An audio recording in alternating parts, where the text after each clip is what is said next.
What is going on, LEGO Maniacs? It's Ty the Lego Guy here, and today we are doing a fantastic model. It's the very first AAT that LEGO ever produced, and it's set 7155. The Trade Federation AAT had 158 pieces, 2 minifigs, retailed for 20 US, and came out in the year 2000.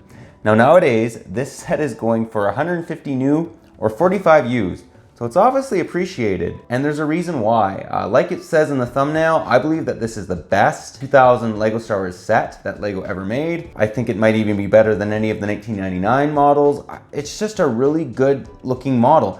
In my books, this vehicle is kind of like the 2003 AT-AT. It's just a great vehicle. They did a great job right from the get-go, but we're gonna get into exactly why. But enough talk, let's get right into it.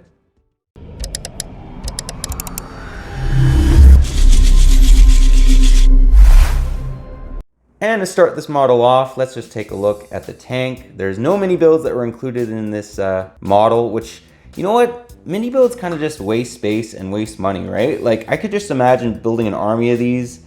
I only ever did get one. Hopefully one day I'll get some more, just because I do love this version of the AAT. And as you guys can see, LEGO's just knocked it out of the park. There's no stickers in here. It's all printed pieces. What's really interesting is these saucer pieces, they've used them like in UFO sets before, and they decided to put it on the tank. But you know what? They look great. It makes the tank look really sleek, and I'll just show you guys inside. There's just a battle droid in there. No control panel, nothing like that. So kind of a downer in that respect, but you know what? This set has so much good going on that I'll let it go. And then in the back, they have a nice little area to stick blasters. Now they didn't have to do that. That was kind of a LEGO, basically, design, which is awesome. I mean, in the Star Wars universe, I don't believe there's blasters in the back of the tank, but I think it makes sense, and it's great. If you're ever looking for them as a kid and you're wondering where the blasters are, they're just back there. The other thing that's really funny is they love to use these engine pieces back in the early 2000s, late 90s with LEGO Star Wars sets. But in this case, I think it actually works, because they were also in the Naboo Starfighter and Anakin's Pod Racer. And then we'll just show you guys the back a little bit more. Nothing too crazy, just it does a great job. The turret also swivels, or the main gun I should say, which is honestly great. That's about as far as it can go though. And let's just show you the gunner, where he kind of hangs out. So nice looking. Again, the battle droid can fold all the way down, which allows him to be in there. And then if you want to show him like he's, you know, paying attention and he's trying to shoot stuff, and you have the cockpit open, you can do that with this. The other thing that's cool about it too is it has a nice little area to keep the binoculars, because if you watch episode 1, he is using binoculars when they're fighting the guns. Anyways, great looking model. It's simple, but it gets the job done, and I think it's the best. Yeah, it's the best 2000 Star Wars set out there. I just think it's far and away better than any of the other models that were brought out during that time. And here we have the very basic minifigs that are included in this model. You just literally get 2 B1 battle droids. That is it. That's all she wrote. But you know what? It makes sense. That's what you want. 2 battle droids to kind of man the AAT.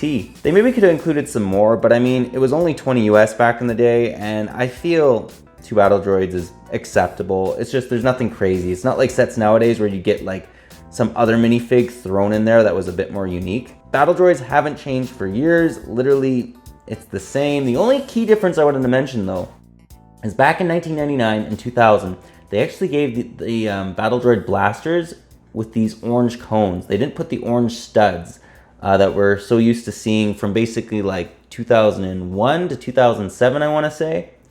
2006? Yeah, 2006. Anyways, they had these before that, which I kind of like. You know, these big orange cones on their blasters. And again, the hands, you know, they gave you both the ones that, you know, just go down. You couldn't have this in, you know, posability where it kind of looks like he's shooting at you. The best you can do is kind of like, wow, he does not want to cooperate, is like that. You can't have it, you know, with the ones that we have nowadays where literally the hand is the other way, and it looks a little bit more realistic. But you know what? It gets the job done. It was a simpler time back in the day, and these were the minifigs that were included in this set. But yeah, those are the minifigs. Let's now take a look at the movie pics just to see how accurate this set is. And here we have the single picture that we'll take a look at, just because this summarizes pretty well how the AAT should look. This is right from episode 1, when the AATs were coming to take out the guns, and I really feel that it looks really accurate to the LEGO model. Now, yes, this one does look a little bit more sleeker, no doubt about that. I will say it's maybe, this is almost perfectly sized. I think that the AAT is honestly a little bit, it should be a little bit bigger than the model that we got in 2000, but all in all, I think that this one is definitely adequate, and it is amazing how well they did considering this came out in 2000. Anyways, that's the picture I thought we could take a look at. Let's now get into the end of the review and get my final thoughts. Well guys, that was my review. Do hope you enjoyed it. Honestly, looking at this model, looking at the movie pics, looking at it all, yes, it is a little clumpy. I mean, that's the way builds were back in the day, especially for LEGO Star Wars sets. They were kind of clumpy. Although that being said, they did a great job back in 2000. In fact, yes, the 2009 AAT is probably a bit better, although that one, in my opinion, is oversized. This was the perfect sized AAT that they've ever made. This is a great model. I mean, this is really when LEGO Star Wars, I think, started to like get it down with what their vehicles were supposed to look like.